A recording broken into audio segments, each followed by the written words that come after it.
Pay close attention to what I have to tell you about. Haaland, welcome to Madridistas. How's it going? How are you all? You know that on this channel, no, this isn't a channel that reports news. You wouldn't have seen me doing that except when we shared something that ended up happening, which was in the fall of 2023. About Kylian Mbappe's signing, about the deadline Real Madrid had set for him. And in the end, it happened. But hey, we didn't brag much. Far from it, because, well, that was that. And I think now I'm going to tell you something really interesting about Haaland. But I'm not going to say it's exclusive, nor am I going to hype it up here like it's some big news or anything. Besides, I don't know if anyone's mentioned it before. I don't think so, and that's why I want to give it importance. But come on, we're not going to get carried away. I've never done it, and I'm not going to do it this time, but well, I wanted to tell you something about him and Real Madrid, which is very important. Starting from this news from Goal, the account belongs to this media outlet that has over 10 million followers on X, formerly Twitter, right? It's not just anything when they say that Haaland's people are saying the player would really love to play for Real Madrid in the future.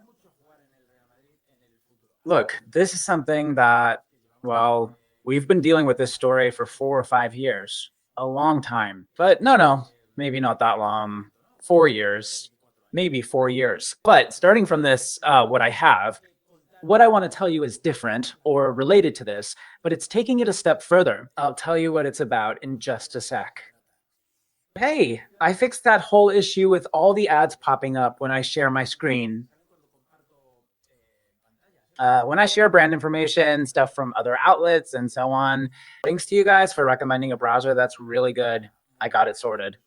But today we're not sharing any of that. Maybe in the next video. But before we get to the Haaland thing, I really wanted to reflect on what Fran Soto, the president of the CT, said yesterday. Let me be clear. He's a guy we always, look at with suspicion. How come? Of course we do. I mean, well, the president, Sanchez Arminio, said that Madrid wasn't very well liked in there. And on top of that, he was basically Negreira's boss. And of course, the one getting paid was Negreira. But we all understand now that they were targeting the CT. The heads of the CT were both of them. And on top of that, one was paying the other. Was he making 8.4 million from Barca? From a team that was fighting every year for the league, cups and super cups against Real Madrid and the rest of the clubs, right? Yeah.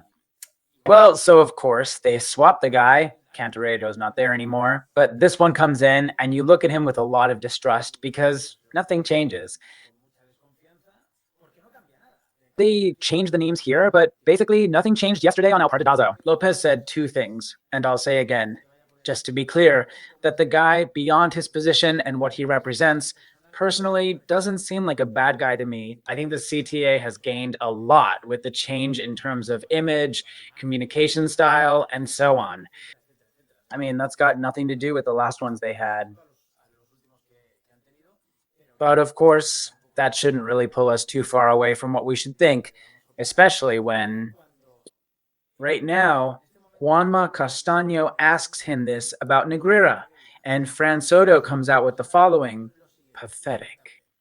If you had Negreira sitting right here, what would you say to him? That he really hurt everything. I think his presence really damaged refereeing. What did he do in his case? Well, he's doing a lot of damage to refereeing. I hope there's a ruling as soon as possible. We need to be clear. I don't know why we always link it to the referees.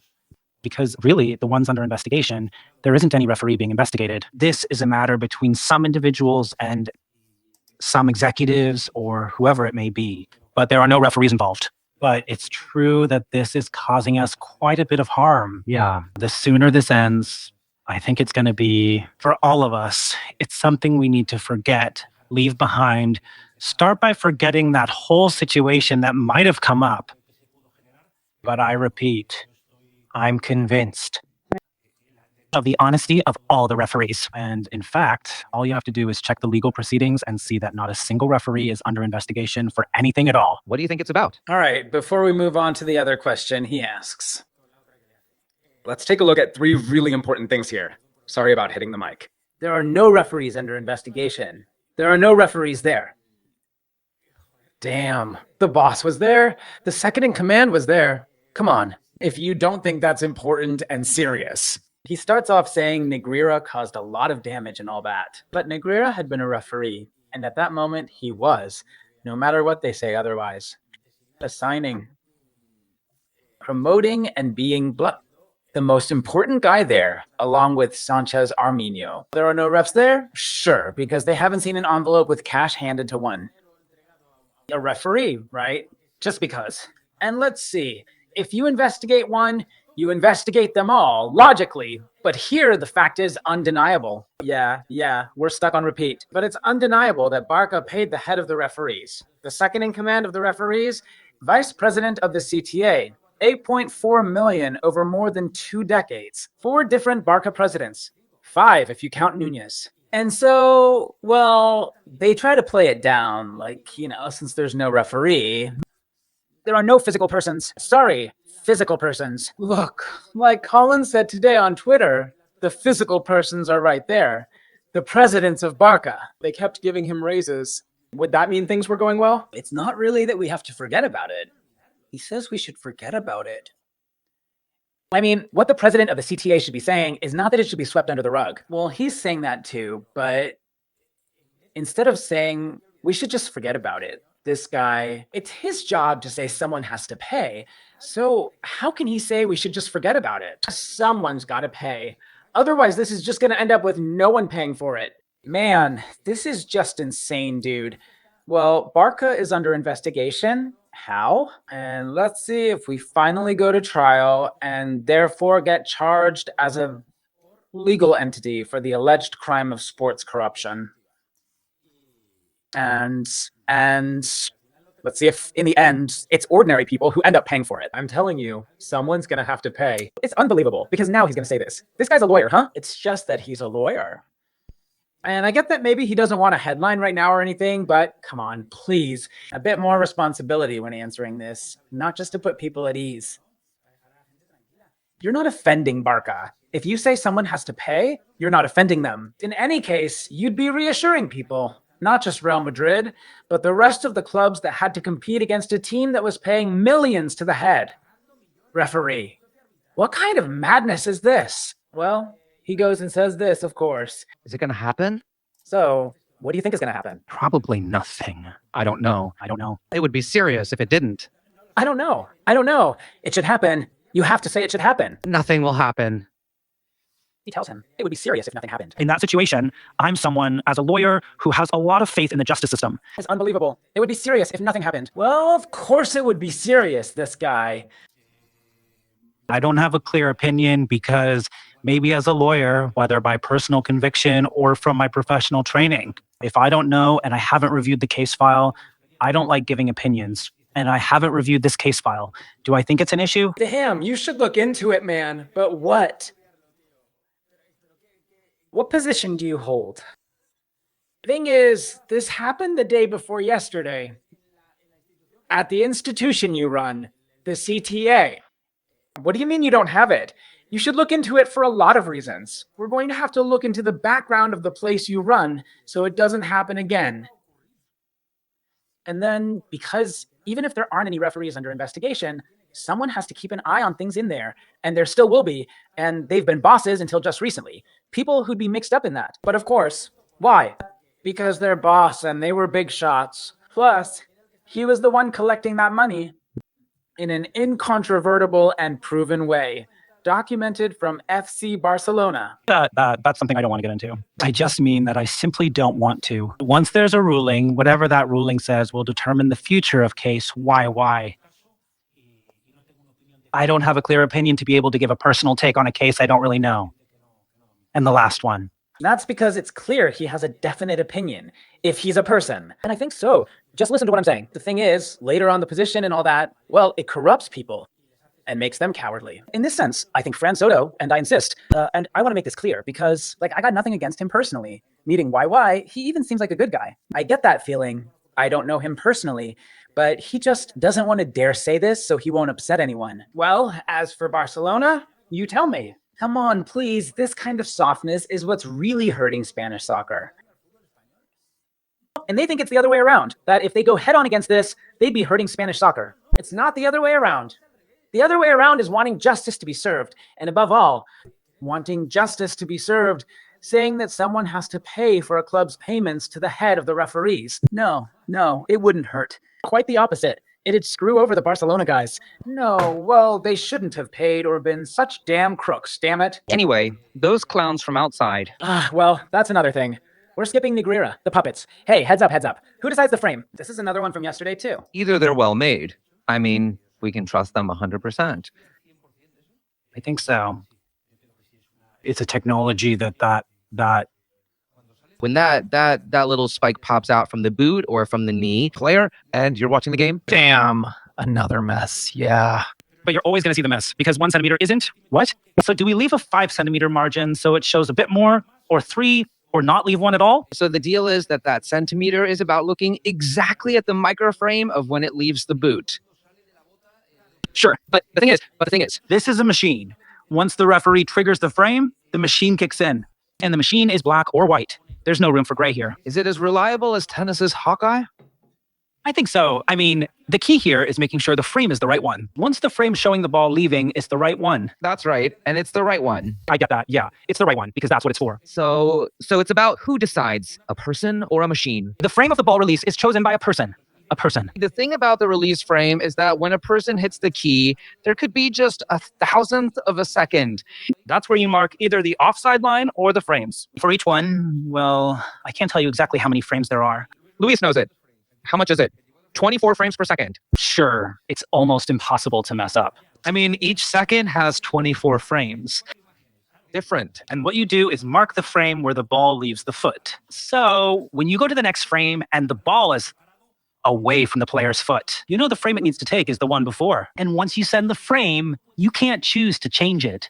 I mean, you give the frame to the machine and the machine says it's either black or white, or it's offside, or it's not offside. And once it is offside, well, if it's by the 1,000th of a centimeter, whatever it is, well, it's offside. Because I repeat, there are no grays here. Here, it's the machine, and it's not even the ref saying, well, what if we send this frame to check? No. The ref, with those 24 frames per second, once it's sent, the machine decides, and that machine, I believe and I'm convinced, is infallible. All right, the provider's the same. I'll leave it at that. It's unbelievable. It's unbelievable. Plus, we've just seen examples now. The other day, that thing with Villarreal, well, that was about the mannequins, when he says no. The dummies worked fine. And you saw the other day when we talked about it here, which I thought about a huge scandal.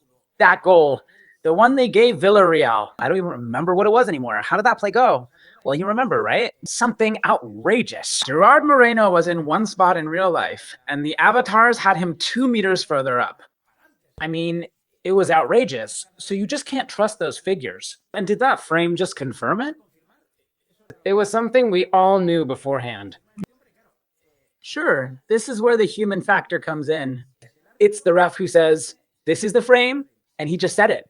No, I mean, if in the later frame the ball has already gone out, then it has to be the earlier one. But how many times have we already seen the ball? It's just not, it's not even round. It's like, it's kind of blurry, like it looks like a comet, right? That's all. We've seen it a million times with goals they've disallowed from Madrid or other teams, right? So of course, how can you trust it? Oh man, it just cracks me up that Juanma and all those guys, back when we used to talk about the frame, I'm not talking about them, but a lot of people used to be deniers. But how can you deny that? They're already talking. The whole frame thing has already come up in the conversation. It's in there now. We can see it, right? I mean, seriously, how many times have we been ripped off? Well, we've seen it a million times, not by millimeters. It's not the frame. And there's a ref over there. And one of those refs who, sure, they've changed the bosses here, but the refs are still the same ones. I'll say it again. A lot of them decide on the frames or are down on the field. They paid for coaching classes for Negreira's son. So, why keep going? I mean, but come on. Man, this is just outrageous. All right, let's go. Come on. Let's get to the Haaland thing. All right, let's get to the Haaland thing. Here we go, guys. Here we go.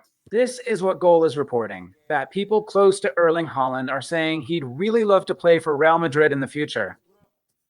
I have to say this. I've been told. Sure, you know how journalists are? Well, like everyone, right? The thing is, there are some who do it for the reasons they do, I think. But hey, now that not revealing your sources is so trendy. No. But anyway, here's the deal. Haaland would only come to Madrid. Careful, the source is solid. He'd only come to Madrid. Now's when they should slap on the exclusive tag, but obviously we're not going to do that. Yeah, he'd go to Vinicius if Vinicius isn't there. He'd come to Madrid. Or would Madrid go for Haaland? Careful, that's different, right? Madrid would go for Haaland if he's not doing well and they figure that Vini is staying. And I think the first wish for Real Madrid is for Vini to renew because they've already offered it to him, because that's how things are right now. So they just wouldn't go after him because they figure Vinicius plus Mbappe plus Haaland is too much. So that wouldn't happen there because, you'd have to change several things. Well, why also the money factor? I mean, if one big star leaves, another big star could come in. The ones that go out are replaced by the ones that come in. That's Madrid. Sometimes that's happened to us because we've piled up players. But anyway, lately, Florentino just isn't the guy buying Galacticos like back in the day. You get why I'm saying this. Yeah, it is. And it's clear. The message inside Madrid is clear. They'd only come or only go to Madrid for Haaland if Vinicius leaves. And in Madrid, they don't want Vinicius leaving for free, even though they're saying they don't care. No, Madrid can't allow it if they don't want Vinicius to leave for free. I mean, either he renews. So, of course, at this point, well, go ahead and tell me in the comments what you think. No, but of course not. But are we crazy or what? But the idea there is very clear. If Vinicius takes off, if Vinicius is not around, they'd go after this beast. If not, Madrid wouldn't make that move. Or does that change things a lot? It's just that, we could think, right? What if Bellingham leaves? Well, it's not likely he'll leave for Bellingham or some other big star. Yeah, but we're not talking about the same positions. So, and I think it's also very logical, right? It's very logical, this thing. Something they bring up over there. And that I'm telling you guys about now. All right, hope everything goes great for you. Give it a like. If you enjoyed this video, subscribe to the channel. Please comment and share. See you in the next one. Bye.